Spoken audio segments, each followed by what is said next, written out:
JAKKS Pacific has had the Sonic license for a while, and they've done an amazing job with it. All of their products are pretty outstanding. The quality control from paint to sculpting, heck, the packaging is absolutely amazing. Every single product they release is of quality, and I think that's very commendable. But without a doubt, the most popular toy line they have are the Bendable figures. The closest thing to action figures that JAKKS has, they all do very well. They're very popular with the fan base, and they fly off the shelves pretty easily. There have been 2 waves so far consisting of Sonic, Tails, Knuckles, and Shadow in the first wave, as well as the second wave consisting of Sonic, Supersonic, Metal Sonic, and Dr. Eggman. All came with these little spinnable discs. It's been an overall very well put together line of figures. For $10, these are just amazing. And while they aren't traditional action figures, I'd say a lot of the fans became used to it. But with the already giant character variety, fans were wondering what was going to come next. What was Wave 3 going to hold? I even made a video where I speculated about it. I was so excited. Were we going to get Silver, Amy, maybe even Omega? We got a Gamma spinnable disc. Maybe we'd get a Gamma figure. We got sports variants.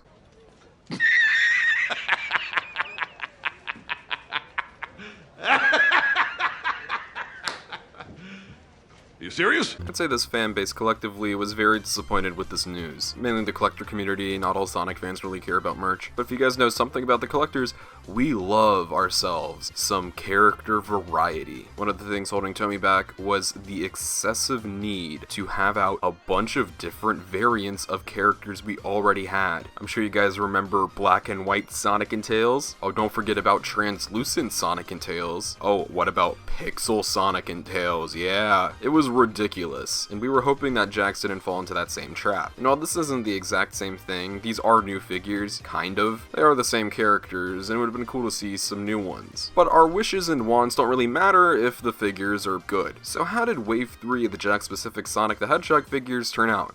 Well, let's take a look. Wave 3 includes Sonic, Shadow, Knuckles, and Tails. All the figures come in the same bubble-carded packaging as the previous waves, and just like the previous waves, they all look great. I cannot stress how much I love JAKKS-specific packaging. Let's go ahead and start off with the first character, Sonic the Hedgehog. At the top left, you have the Sonic the Hedgehog render. I love the way it's cut, it looks like he's popping out of the box. The top right is a little different. Instead of just saying 3 and up, it also has the Go Sega logo, or the 60 Sega logo. Recently found out that it means both. At the top, you have Bendable in multiple different languages. Then the main attraction, the Sonic figure, which fits perfectly inside of the bubble. Over to the right, you can see that there is no spinnable disc. Instead, we have a soccer ball. It has its own cutout saying soccer. Yes, it's called soccer, okay? Not football. This is football. Okay, you little Europeans. The Sonic the Hedgehog logo displayed underneath. The character's specific name, this one being Sonic, as well as warning and hazard signs underneath, and the JAKKS Pacific logo on the far right. On the top right, you have a smaller Sonic the Hedgehog logo, and the character's specific name on the far left. A little ring bubble saying Bendable limbs over here in multiple different languages, and a photo of the figure in action with the soccer ball. And to avoid dead space with there being no spinnable disc, they decided to include this.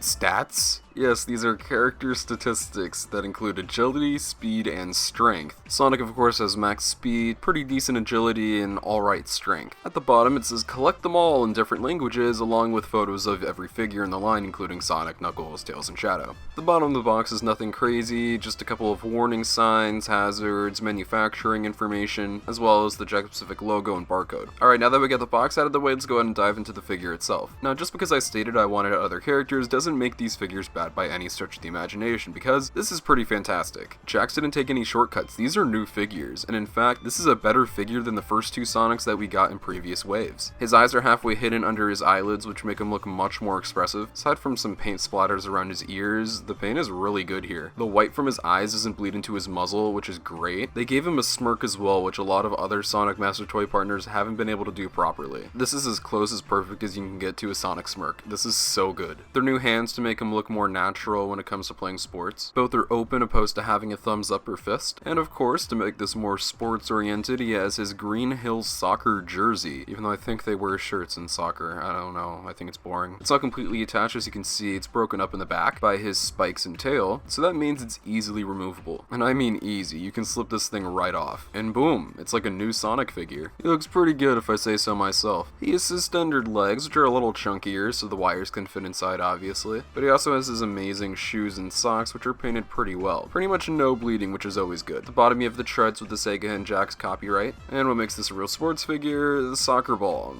It's nothing crazy, it's just a soccer ball. Almost nothing for me to talk about here. If I have to say anything about it, it's painted pretty decently. It's not very squishy, and it's also not very hard either. So I don't think you would get hurt if this hits you in the head. I don't know how that would happen. And that's the Sonic figure. I'm gonna be honest with you guys. I'm very pleasantly surprised. This is honestly the best Sonic bendable figure. I'm sure a lot of people don't like the sports aspect of it, but when you remove that jersey and you get rid of the soccer ball, it's an overall decent Sonic figure. Painted well, sculpted well. You can't really complain about this guy. He's an overall really solid figure, and for 10 bucks, it's a steal. Up next, we have Knuckles. All the packaging is relatively the same, except having, obviously, Knuckles inside of the bubble, his basketball displayed on the right, and his character-specific name at the bottom. The back of the box shows him dribbling that basketball with those giant, meaty hands. I don't know how he's doing it. His stats are max strength, pretty decent speed, and alright agility. Now let's pop this guy open and see what the figure is actually like. Much like Sonic, this is a pretty good figure. Opposed to Sonic, which had a handful of differences, this one only has one, being his facial expression. Knuckles has a bit of a frown, gritting his teeth. The rest looks like the figure that we got in Wave 1, but it still looks really good. There are a handful of paint areas, like some teeth paint going on his muzzle. Aside from that, everything else is popping. The eyes look great, the fur looks great. No hand changes, he still has closed fists for both. He has a yellow Angel Island jersey with green text. Once again, easily removable. And aside from the head, it is just like the other Knuckles figure. His white stripes painted on pretty nice. Back's nothing crazy. He has his tail, which is molded perfectly, standard legs, and of course his iconic Lego shoes. Now I do love Knuckles' shoes because how goofy they are, but unfortunately there are a lot of paint errors on this guy. The space between the socks and the Lego, you can see a bunch of red right there, as well as some smudges and chips towards the front with some yellow bleeding on as well. They got the treads down perfectly with the Sega and JAKKS logo on the bottom. Then you have the basketball, which there's nothing really crazy about it. It's just a basketball.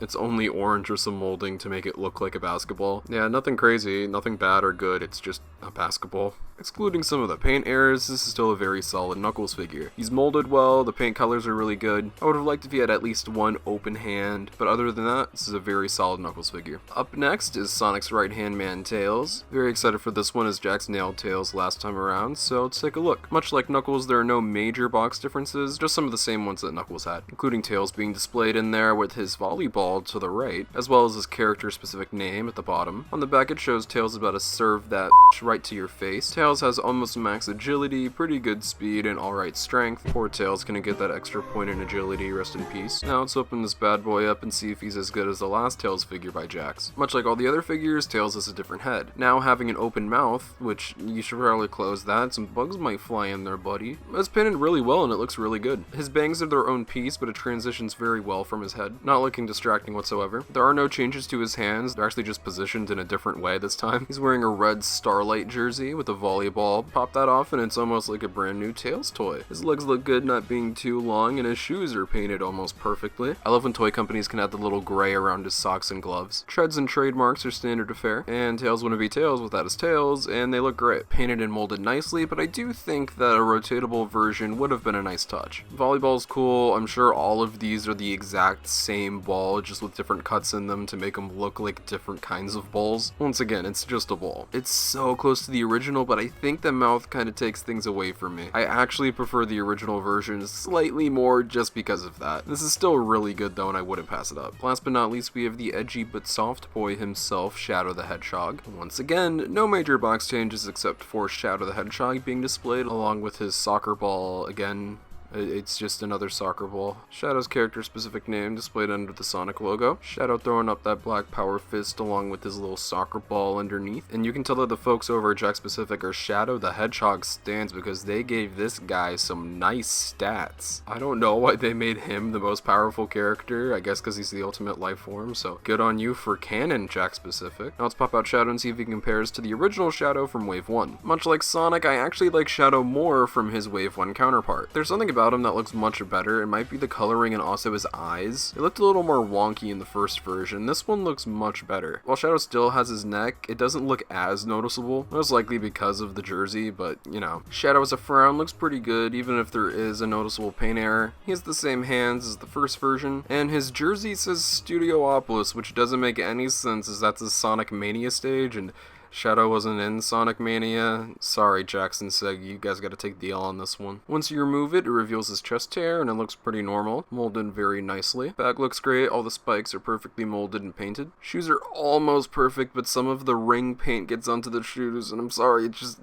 Great shoes, amazing detailing. The soccer ball looks pretty cool. I actually like it more than Sonic, because they put a new design on it. Even though I would have liked a new ball, it's still a cool touch. Overall, the Shadow figure is really good. The colors pop much more, the eyes are much better painted. I'd actually recommend you get this one if you want to get a Shadow Bendable figure by JAKKS. And that's wave 3 of the Sonic the Hedgehog Bendable figures by JAKKS Pacific. As a whole, these are great. The only notable complaint I have with these is that there's some paint errors which other waves didn't have. But once you get past that, these are all great. They're molded great. I love the expressions on all of them. They could have easily made these the same figures just with jerseys, but they decided to take the extra step and give them new facial expressions. And for that, I appreciate it. Would I have liked other characters? 100% yes. But I don't feel like that's something you should harp or complain on. These are toys at the end of the day. And for what they are, they're really good, and I would highly recommend that you pick these up. They're all $9.99 each. You need to find them right now at your local retailers, including Target, Meijer, and Kohl's. Sega said that JAKKS did not make a lot of these. These are somewhat limited, so I'd recommend you get these while you can. Also because they're going to be leaving stores very soon